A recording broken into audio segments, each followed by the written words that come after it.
Welcome back to Live Like It Matters with me, Elissa Kalver. This is the podcast that I started because I just wanted to have fun, meaningful conversations with friends that I admire and talk about the stuff that really matters.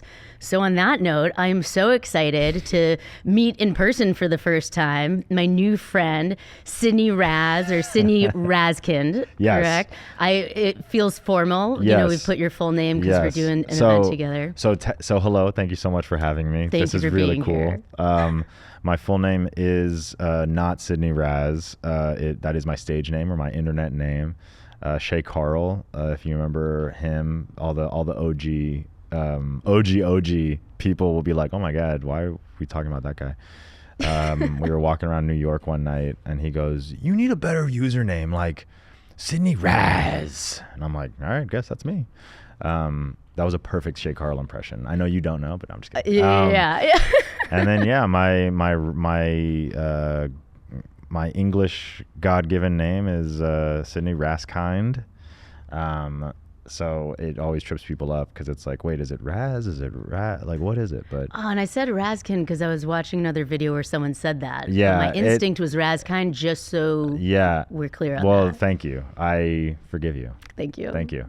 But yeah, it's really cool to be here. Let's talk about, so many things that... So many things. Yeah. So, I mean, a lot of people know you, of course, as the life hacks guy. Life hacks in your 30s. Yes. And I think you've expanded well beyond that, too. Yeah. And I mean, we really got connected because of Grace Helbig. We're working on an awesome event called Cancer is a Joke. Cancer brings a lot of great people together. It's a silver lining that I'll take because it otherwise is just really an asshole. Just fucking sucks. Really sucks. It just really fucking sucks. Yeah. It's nice to be in a room full of people that know the shorthand, and when you can just walk around and just be like, "What's up, Neds? How y'all feeling?" Or like, "What's up? You got ports? I know you got your port. I got my port. Hell yeah, dude." Yeah. Like that kind of thing where you're just like, "How we feeling? What day are we on? Post flop? Like, what are we talking?"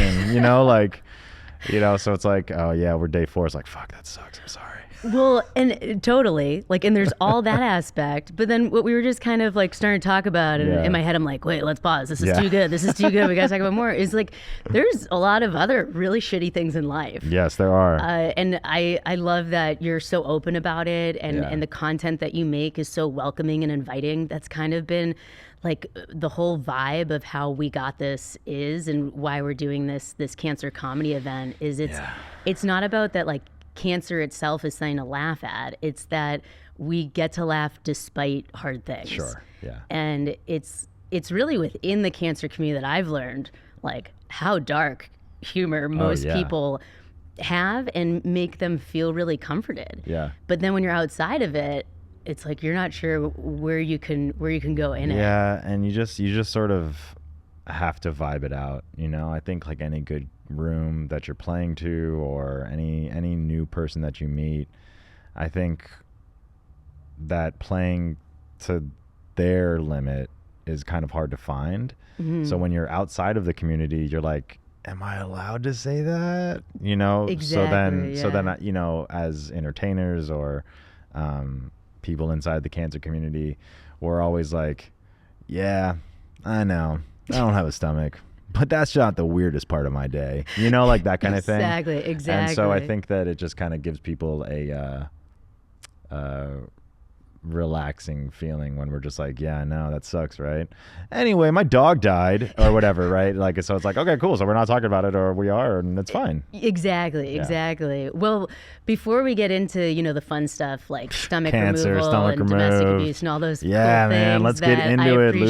Losing a child. Exactly. Yeah, dude. We're going to dive into that, and that's what I appreciate so much about you. But I would love to like take a moment and where you kind of talked about like OG content stuff. Sure. Like, what got you into the content world? Yeah, so I started making content back in 2007. Before it was called content, it was just called being weird with your iMac. Totally. Being a YouTuber.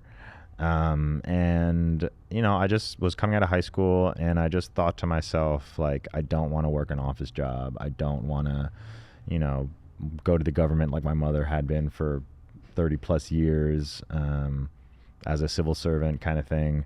And I was just like, I can't do that. I cannot for the life of me sit behind a desk.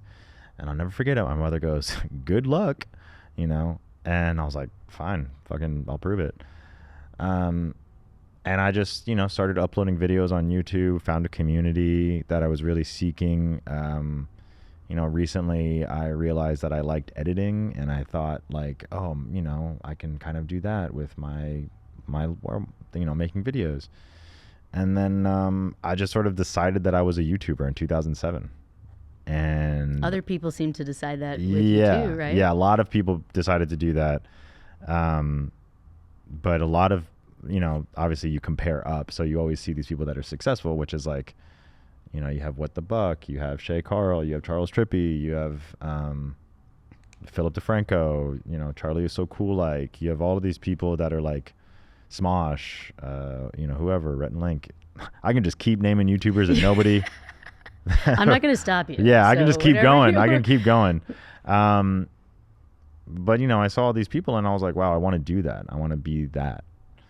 And it didn't work. It just didn't work.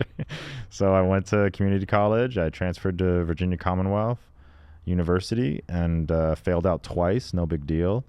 And kept making videos, you know, went to meetups, went to the first VidCon, you know, always stayed true to my passion and always stayed like close enough to it where I knew that it would work. Like I didn't have a choice really, right? Like I had to do it. Kept making videos, you know, saw Grace pop up. Grace gets big. Then there's that whole like 2010, 2011 like school of content creator that came up. And kept going. And then Vine pops up. I kept posting, didn't work. Say, you know, saw more people get famous where I didn't, kept working at it, you know, moved out to Los Angeles in 2012. Because people like Grace were out here, and it was like, I guess I have to move to LA. Like, that's what I have to do. I don't really have a choice, right? Dax Flame, Lele Pons pops up, Jake Paul pops up, just naming all of the famous people that I wasn't, right? And then I started working at React with the Fine Bros. You know, they did all their Kids React, Teens React stuff, and that to me was kind of like my trade school. Okay. Where like what were you doing there? I stayed there for like 5 years between 2015 and 2020. I internshiped with them for a hot second when I first moved here. But again, still making content, right? Like still making YouTube videos, still posting on Instagram, still trying to be an Instagram influencer, still trying to be a Vine star, you know, that kind of stuff. But at React, I was social media manager. Right? Like I kind of was like a jack of all trades. I didn't really have any skill. So and I was like, I kind of know social media. So like I can manage a community for you. So I was there. And then I just like kept doing a bad job, but they wouldn't fire me. So I was like, all right. So I just kept working there, for like not that much pay, but I kept learning, right? Like I kept, and for me, it was, like I said, that trade school of like, see how much you have to post, see what goes into managing a community, see what goes into syndication, see what goes into all of this stuff. And then I did, and they, again, just didn't fire me. It was like I was playing a game with them, like, hey, how bad can I do? And they just kept moving me around, you know? I was like a producer over here, I was like filming over here, or... You know, you're a likable guy too. Yeah. So I'm sure that like, I don't think they want, around... they like, yeah, exactly. Like at one point my boss brought me in and was like, hey man, you're like a really nice guy, but like at some point, I gotta stop. Like we're gonna fire you. And I was like, fucking try me, dog. Because like you knew that this is where you belonged. Right, like, this exactly. It was literally like, this is the only thing that I want to be doing. So like, even though I hate working there, I hate working behind a job, like behind a desk. What I loved was seeing YouTube in a way that I would have never seen YouTube before, right? Or like seeing someone like Grace walk in and being like, I really feel like I should be Grace in this situation instead of behind the desk, you know? Like I wanted to be the talent so bad. So I had like a goal to be like, that's where I want to be. Yeah. Right. I would see the Try Guys walk in or whatever. Anytime there was a YouTuber's react, I was like, but I'm a YouTuber. How am I not? And I was like, well, you don't have a YouTube. You don't have a YouTube audience, right? You're not making YouTube videos that are good, like should be popular. But yeah, and then in 2019, you know, TikTok was really popping off. Musically had already, you know, transformed in a lot of ways. And in 2019, I just sort of like started uploading daily to TikTok. And it just sort of clicked with me like, oh, I know how to do this. I know how to upload every day. Just do that. Find a format that works later. Just upload. And I did. And TikTok gave you everything you needed, right? Like it gave you the sound, it gave you the trend, it gave you the editing capabilities on your phone. And like, to me, that was just insane, where I'm like, I have such little ability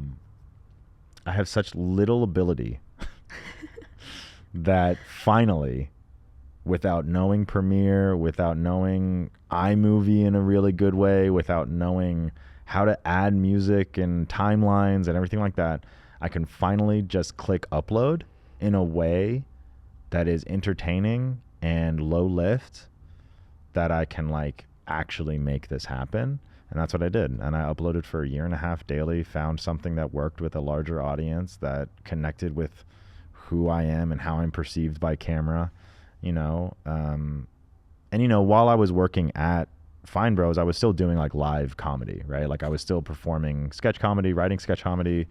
I did open mic for a minute.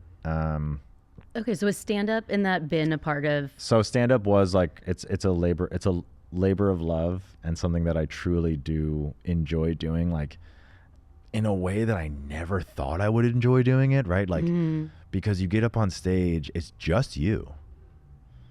And then you get to react after the fact of like, wait, why didn't they respond the way I wanted them to? And that puzzle to me is so intoxicating that I like never thought that was going to be a thing, right? Yeah. And but yeah, and then so I was doing all of that, so I understood like how I was being perceived by people, and then I was like, oh, I'm a 30-something guy that doesn't know how to use a can opener. What if I just told people that? And then it connected, and it was like, great, now I have an easy format that's easily repeatable. I got a job as a producer somewhere else for another short form company. And then just kept on uploading, and then it worked. And then I quit my job before my first daughter came. And it was wild. It was a truly wild experience to be like, okay, 2007 Sid has not succeeded, but in 2021, it finally happened, which like 15, 16 years of just like grinding and knowing that it was real and making it a reality. And I'm still working on it. I still am not a YouTuber. so it's like, I still have to like make that happen. I mean, you know? The amount of like persistence and perseverance, and it's almost like what fascinated you so much about it, and what you're so passionate about, like TikTok was kind of like there to exist for you, to like that. You know, to hit that moment, because that is so different, right? You don't necessarily make daily posts on all social platforms or different things, and it's so like you're such an early adopter of that passion for it. It's really amazing. It literally was like, you know, I used to give myself crap like, oh, I never knew what I wanted to be when I grew up, or people would ask me like, hey, what do you know, what's the thing that you're going to like go to school for and be passionate about, right? And I never had an answer. I'm like, I'm 12. Like, I don't know. I want to go play with Power Rangers. Like, what do you want me to do?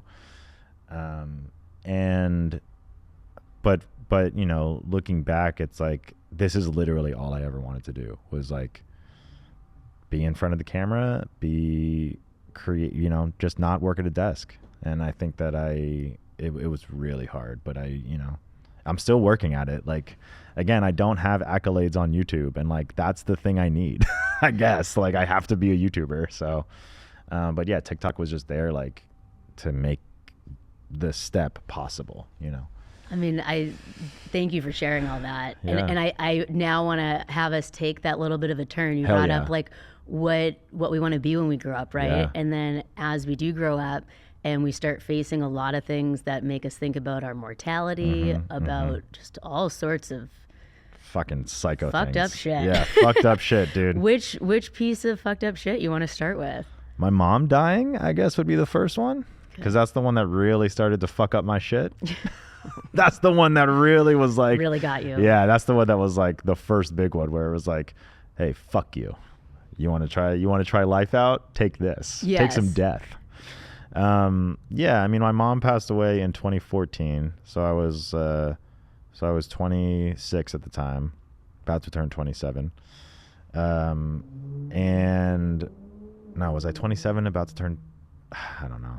It's crazy that you weren't 30 yet. I wasn't 30 yet. That's the big thing. And we know that you didn't know how to use a can opener. I know, exactly. And I'm like, well, my mom died. Like, she's not going to teach me anymore. Oh, no, yeah. Fuck, that was a good joke. She'd be very proud now. Thank you so much. Yeah. Man.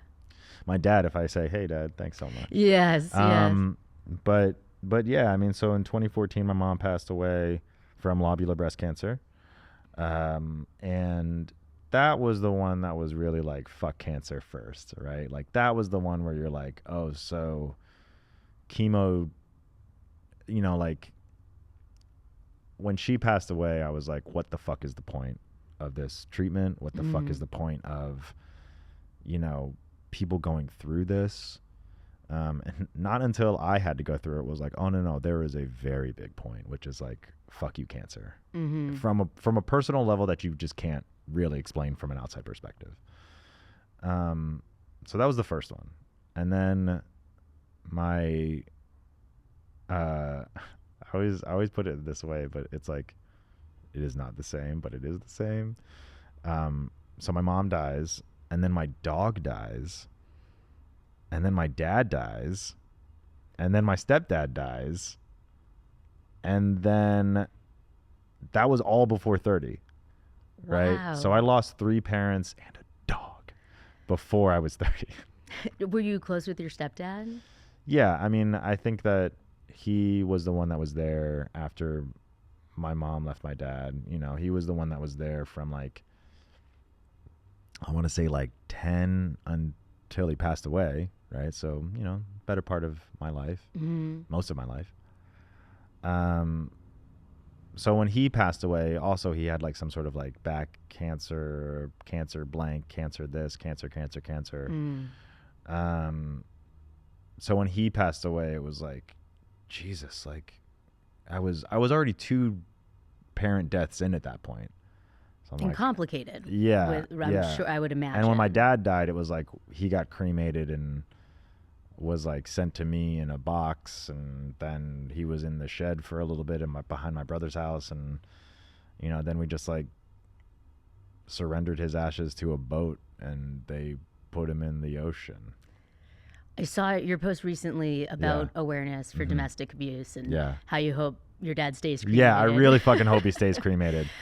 Yeah, I really fucking do. But you never know. Because I don't know where the fuck he is. It's true. I have no. But you saying idea. it in that way, and like, you know, in such a soothing voice that you Thank have, you. right?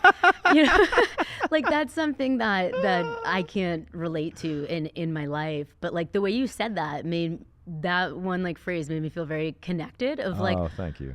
Oh, like I can picture just hating someone and being fearful. You know, whatever those emotions are, so much.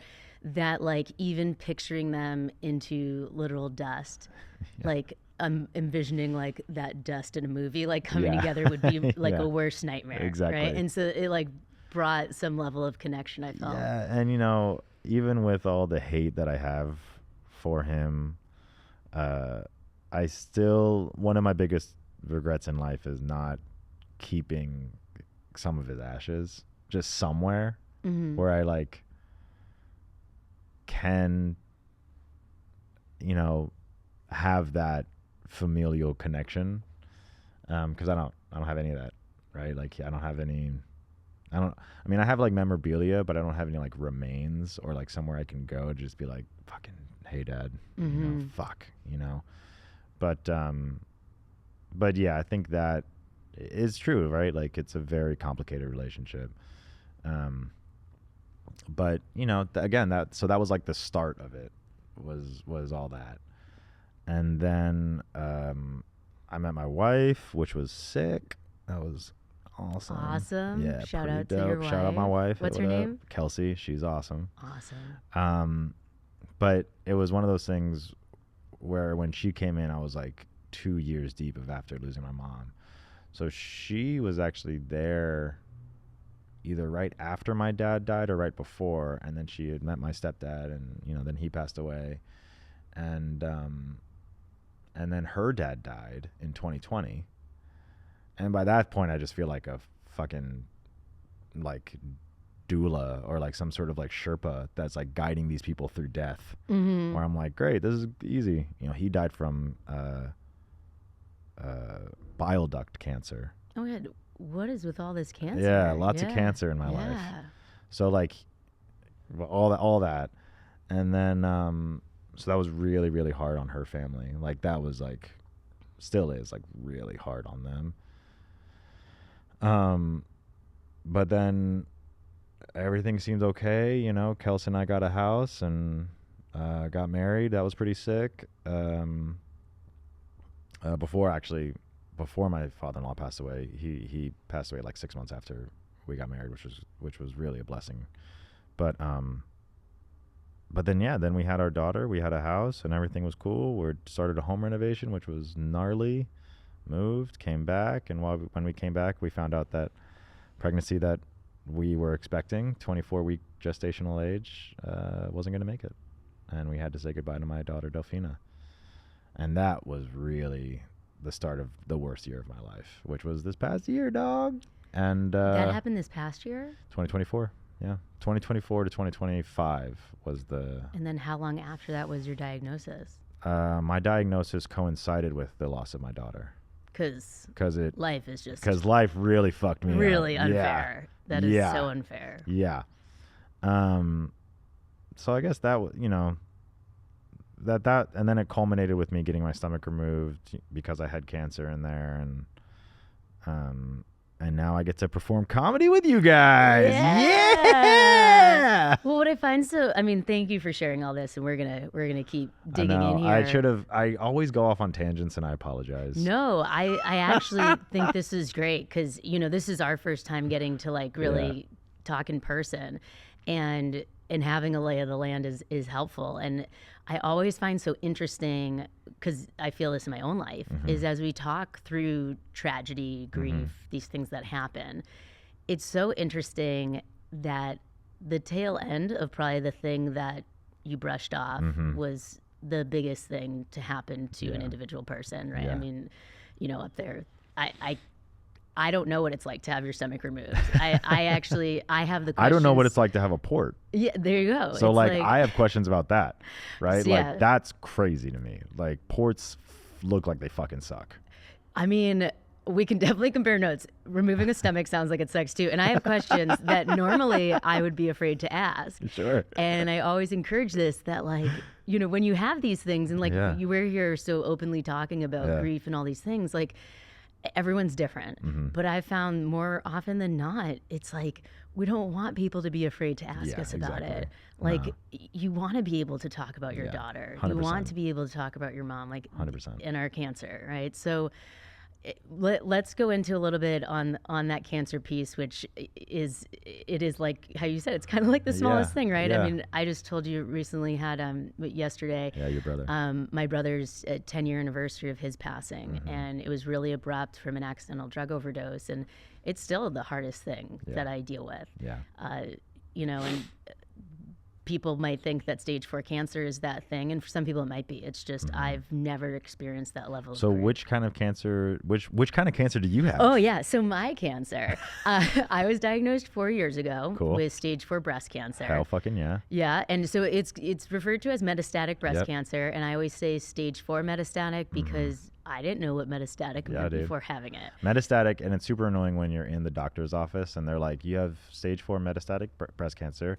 And you're like, does that mean metastasized? Because we all know the word metastasized. I don't know that I did. Really? Yeah. Oh, I guess I did because of my mom. Okay. But yeah, because she had, I guess, stage, I guess, I actually don't know what stage it was, but But that was metastasized. So, but then metastatic is metastasized. Yeah. Well, and it most likely was metastatic stage 4 Yeah. because like 99% of breast cancer deaths happen in stage 4. Mm-hmm. Otherwise, I think it's mainly complications, but it's, Because I of learned treatment. that you don't die from cancer in your boobs. You die Yeah. from it spreading. Right. And it was wild that it was right before my daughter's first birthday. Oh, dude. Because, Oh, I didn't know there were kids involved in your story. That's no. how I like to do things. No.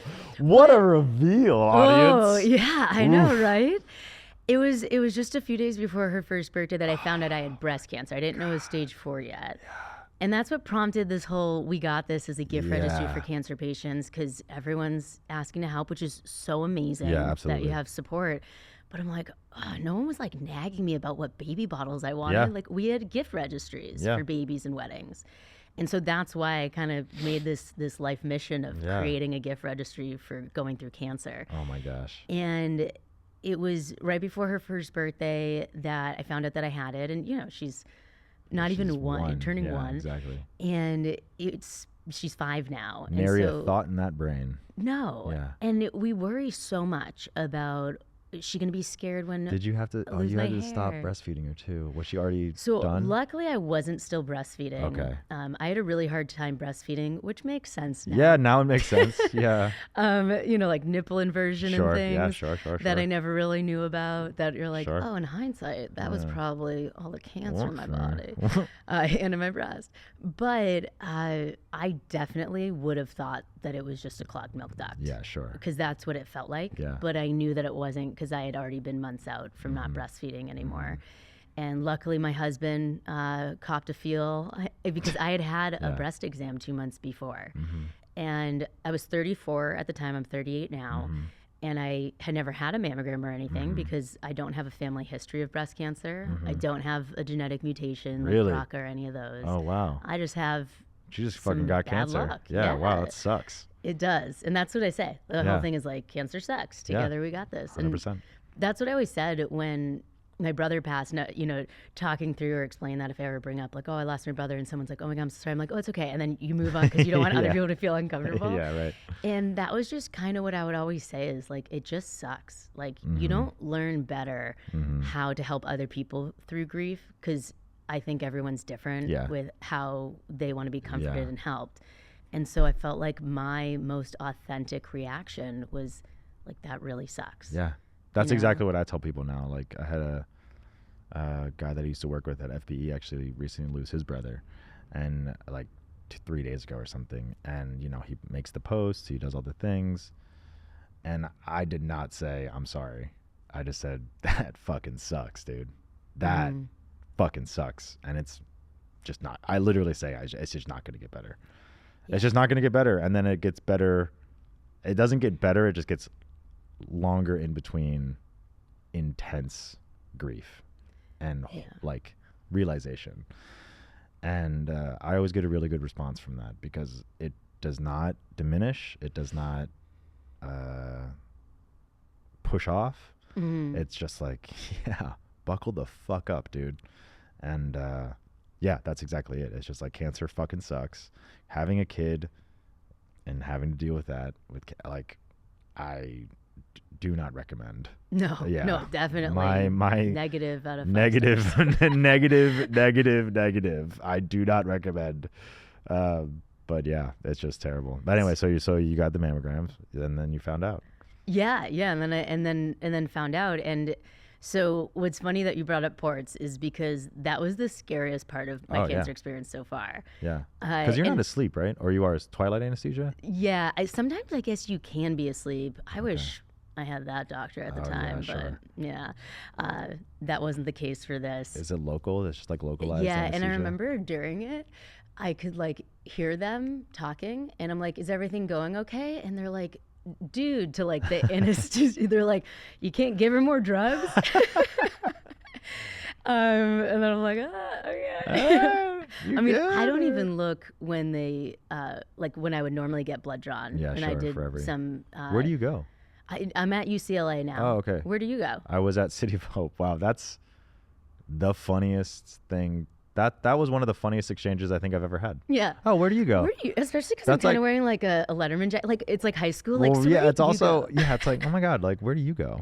It's like we're talking about a coffee shop. No, we're talking about cancer treatment. Totally. Yeah, I go to City of Hope over in Duarte, which I is feel dope. like I have a lot of friends there who really like it. I feel like if you go to the right hospital, that is the reaction though. It's like, where do you go? Because Oh my God. I love my oncologist. I love you.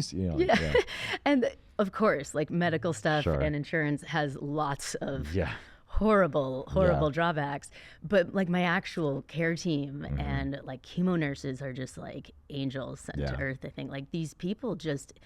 It's so I'm like really proud of like where I go. I wasn't initially. I wasn't at UCLA originally, and Going to the West Side's never easy though. no, but I get to have my infusions now in Encino. Ooh. So you're that's going to the convenient. Valley Since of the Valleys, Encino. Yeah, well, I live in Woodland Hills, Okay. so it's not too far for me. Okay, I got know that. I got it's that. you know, but I have options depending. Okay. Yeah. But yeah, that port was.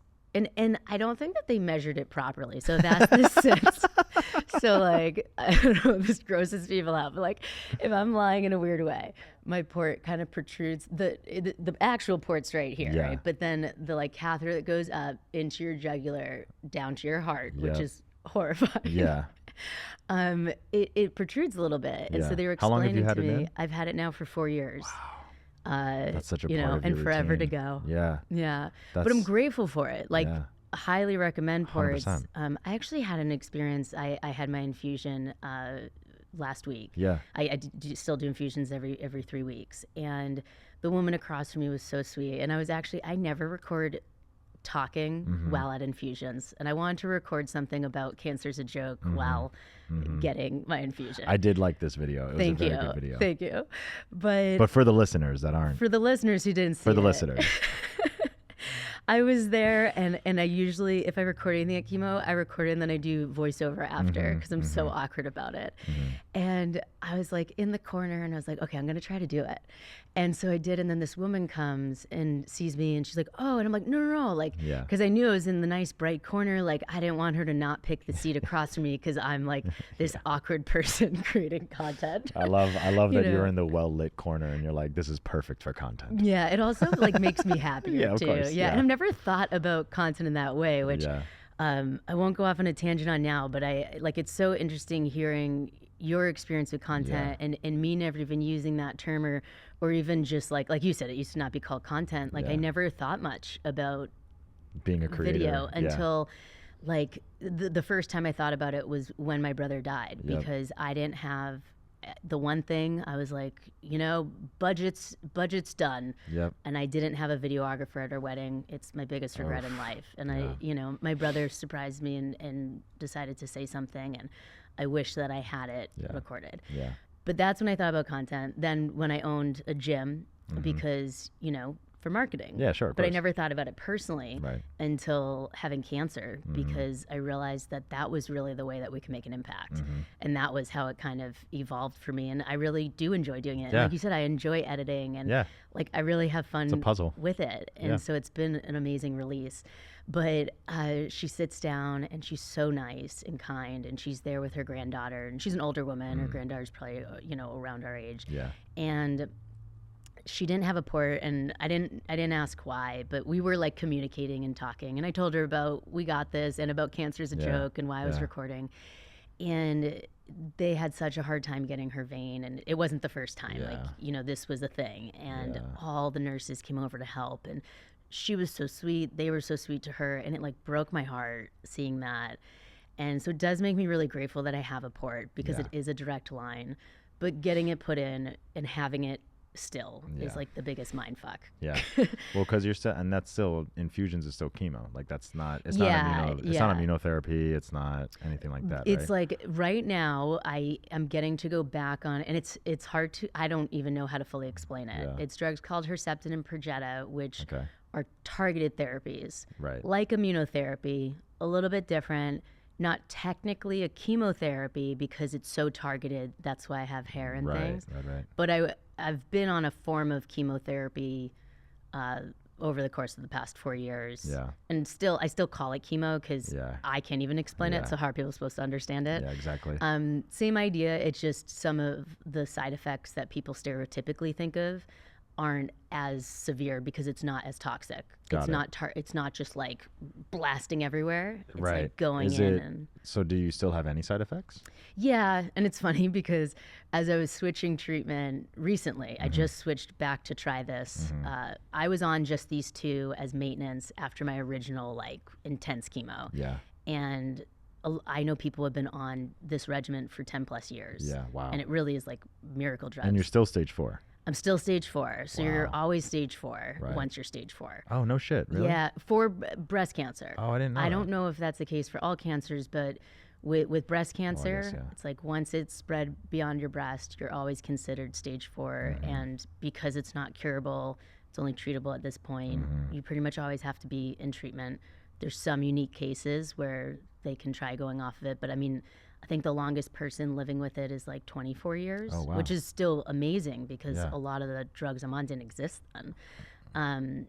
But yeah, there's still like, you know, the GI stuff and fatigue and things, but vomiting and all that stuff. Not so much vomiting on the treatment This I'm on one now, you're on now, which but is before, like, of course, yeah, you know, everything becomes relative. Well, like it's also I kind of felt where you were going there, and you're like, man, this new chemo fucking rules. You know, like that kind of thing. I feel kind of.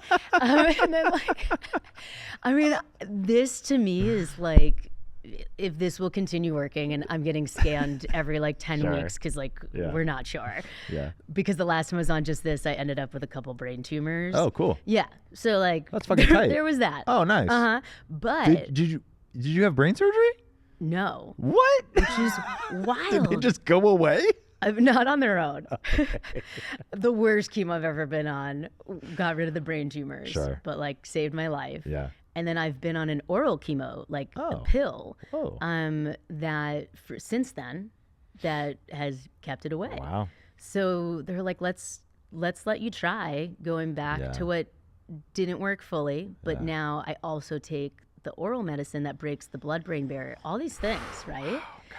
But what I love about these questions, because I have so many questions back for you, is like, I know nothing about stomach cancer. Sure. I know nothing about what it even means right now that you don't have a stomach. I don't. Like, it's I don't, so wild. Like eating it. Like, I want to know all these things, but it's so like. And I want to know. I want to know all these things that you're talking about. I know, this and is that's crazy. why these conversations are crazy. Like, oh, where do you go? And oh, what do you? Because like it's different depending on the type of cancer, depending on the timing. Like, you know, having breast cancer when your mom had it is totally different than now.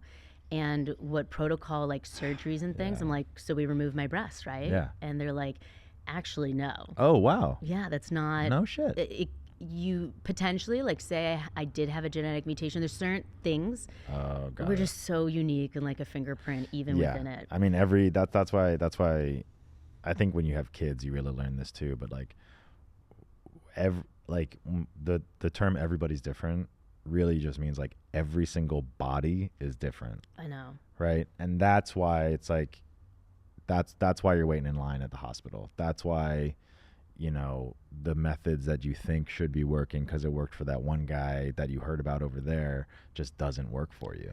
Right? And like that, I think, is one of the most frustrating things where you're just like, but I thought this was supposed to work. It's like, oh, it didn't. It's like, why not? And like, that's what I think makes it, and I get it. Like, that's why people want solutions so bad. Yeah.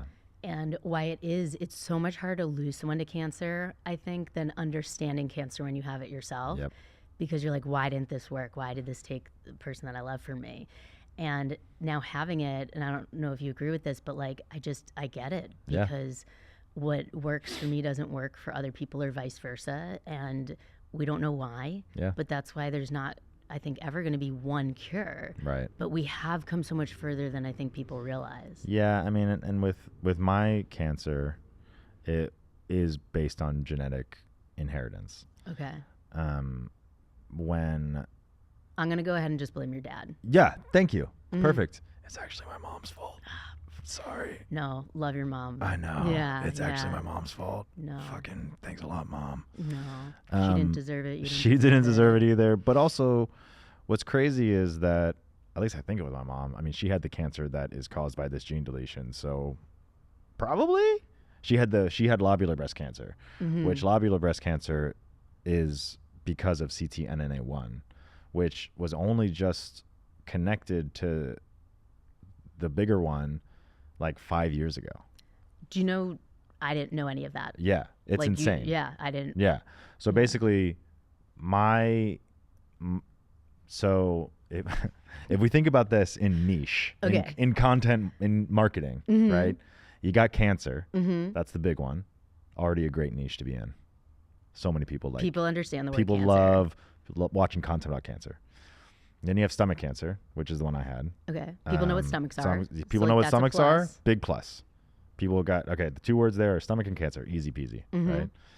And then once you get into genetics, the one that I had was hereditary diffuse gastric cancer, which is caused by a gene mutation, CDH1, right?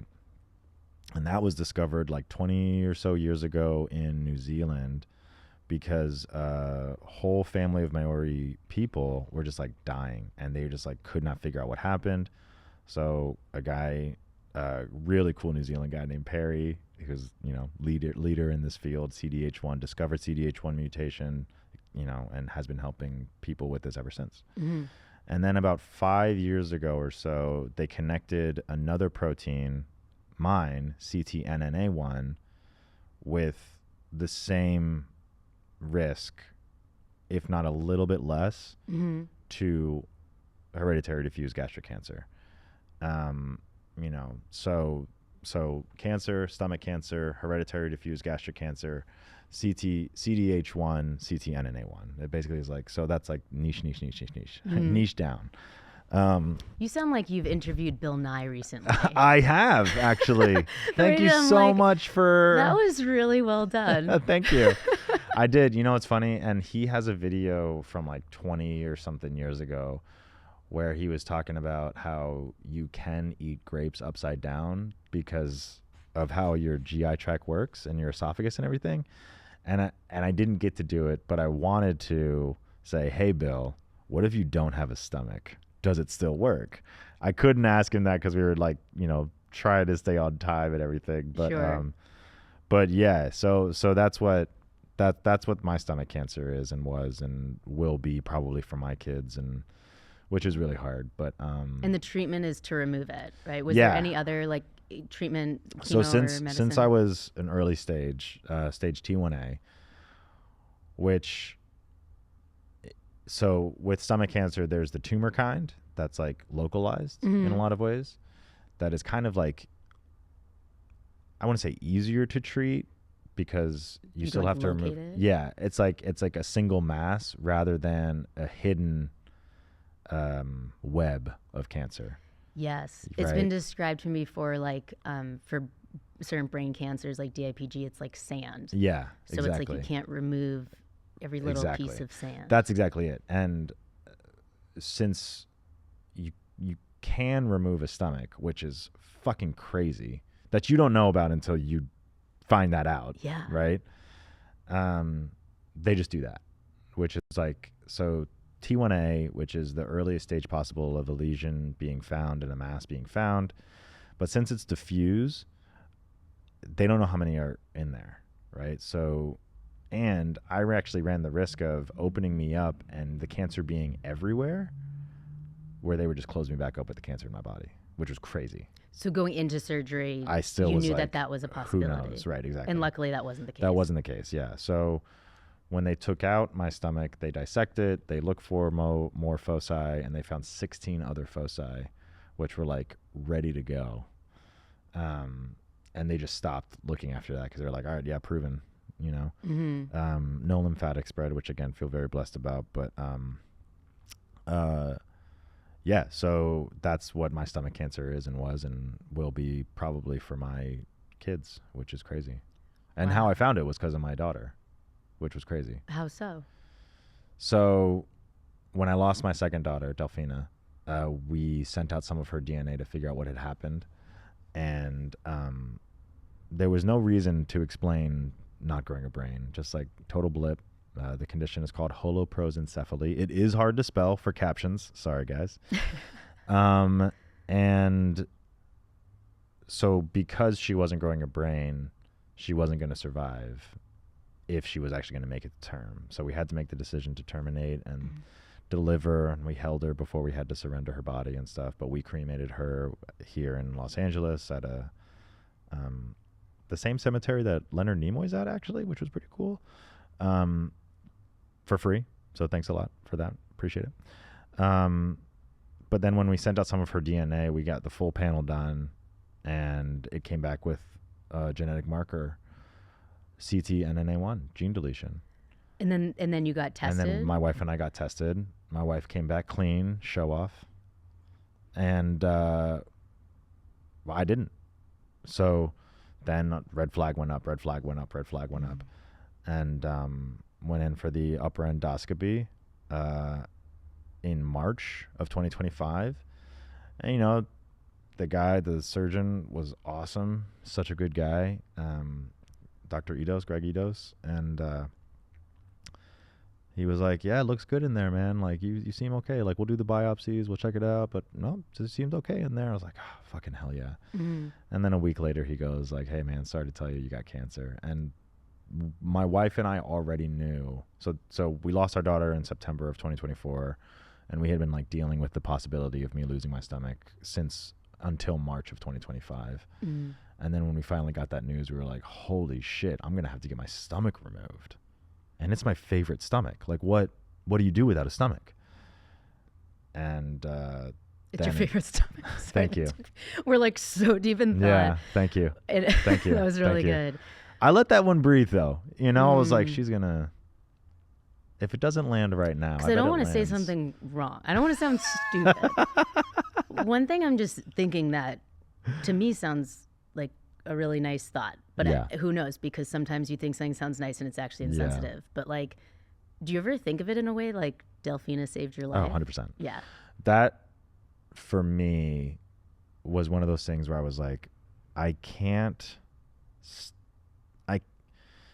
You know, before all of this, I was very secular. Maybe not. Is secular the right word? I was more agnostic than anything else, right? Mm-hmm. I was raised Jewish. I know the prayers. I've been to temple. I got bar mitzvahed. I went to Israel. I did all the things, mm-hmm. right? But, you know, you lose touch with your religion after a while. But then when this happened, I couldn't be as mad at the universe. I can't be mad at random. Mm-hmm. I can't be happy at random, right? I just couldn't do it. And I was like, you know who's really good at being mad at? God. I can be fucking pissed at God. Fuck you. Yeah. You know, that kind of thing. Yeah. But then when we lost Delphina and it was like we found out I had cancer, that gene deletion leads to my mother. That gene deletion I can connect with, like, hey, tell my cousins, tell my siblings. I was just like, okay, God, fine. Like, I'll go to temple more. Like, fuck, dude. And it really was. It was like Delphina saved my life, and Delphina explained my mother's death. Delphina probably saved her sister's life and any other future kids that we, you know, plan on having. I almost interrupted that really nice finishing to that moment by just cracking a joke, but how you look like a nice Jesus. Oh, thank you. Thank you. Yeah, actually online, people are like, I have this video that goes viral every once in a while, and it's me swinging a hammer. And people are like, thank you, TikTok Jesus. I'm like, you're welcome. You're welcome. You're welcome. But yeah, no, so she did. Like she saved my life. So amazing, she saved so many others. It is a very hard thought to come to terms with, because like I don't really want that to be my reality. Yeah. You know, I mean, I'm sure you feel this way too, but you know it would be really sick? Not having my stomach removed and having my daughter. 100%. And that's why not everything happens for a reason. Right. And so like that doesn't. Right. That's where I think people miss the mark. Right. Is it's like there's no good reason right. for any of this. Right. It's so messed up. It's so unfair. Yeah. But like there are special moments and silver linings that can come out of the world's worst and things. She was beautiful. amazing to hold her. Probably the hardest day of my life is that delivery and being with my wife in the hospital and doing all of that stuff. But, you know, after feeling that intense pain, being able to kind of feel a relieved life, not having cancer is pretty sick. So that's kind of just like where we are now with it. And we're going to have to deal with it when it comes, if we do get, you know, when we get my daughter genetically tested and when we make sure that she's okay or not. But, you know, then she can see that daddy's fine and I've lived without his stomach for as long as possible. I'm so happy that I got cancer so that now I can perform comedy live. You know, it's so refreshing to me to finally have something to make me feel worthy of performing comedy live. And that is why we do this. Like, finally people want to hear me talk, and I'm so happy about that. I candidly said in my book, in the introduction, you know, I'm not grateful for cancer in any way, but most likely no one would read my book if I didn't have it. Yeah, exactly. And being able to like let people know that they can laugh at hard things and all that is such an important thing. I'm so excited to do it with you. It really is. And, you know, and one of the comments that I read once was like, dude, your content was like terrible. And like, you're like, the only reason you're succeeding now is because of your cancer. And I looked at the camera and I was like, yeah, I know. Like, what? Like, I know. I'm aware. You think I'm not aware? I have to say though, like, I knew about you separate from the cancer, and most people that like have seen that you're performing at our event, didn't know that you had cancer. Oh, cool. So great. they're not watching enough of your content, or they're only getting what people are sending, like, you know, in DMs and stuff. We can come up with that. But okay, I have like so many ideas from record next. Absolutely. So I'm so excited for part 2. This is going to be exciting. Thank you so much for having me. Oh my God, of course. Yeah. And I just have to say, it's like, these are the kind of things where like we totally could get lunch and talk about a lot of this too. But like, how amazing that we get to capture it and like own it. I know. And have it. And it I have just questions does bring for you out too, something so different. This is exciting. Yeah. Well, you took up, you know, you asked me some things too that took up some time. So like we gotta just keep going. We gotta keep going. Part 2, here we come. All right. Well, this is the end of part 1 of Live Like It Matters with Sidney Raskind. Should I call you Sid or Sidney? Sydney, whatever you feel. Sidney, whatever you vibe with. Whatever you vibe with. That's it. I know. I got to have a cooler nickname. It's just Elissa. Spelled weird. Nah, it's just lonely. But thank you so much for everyone tuning in. Thank you, Sid, for doing this. We have a lot of fun cancer comedy times ahead. Hell yeah. And let's keep laughing through it, because honestly, it sucks no matter what, but it sucks more if we can't have But fun. hey, guess what? We got this. We got this. Thank you. Bye.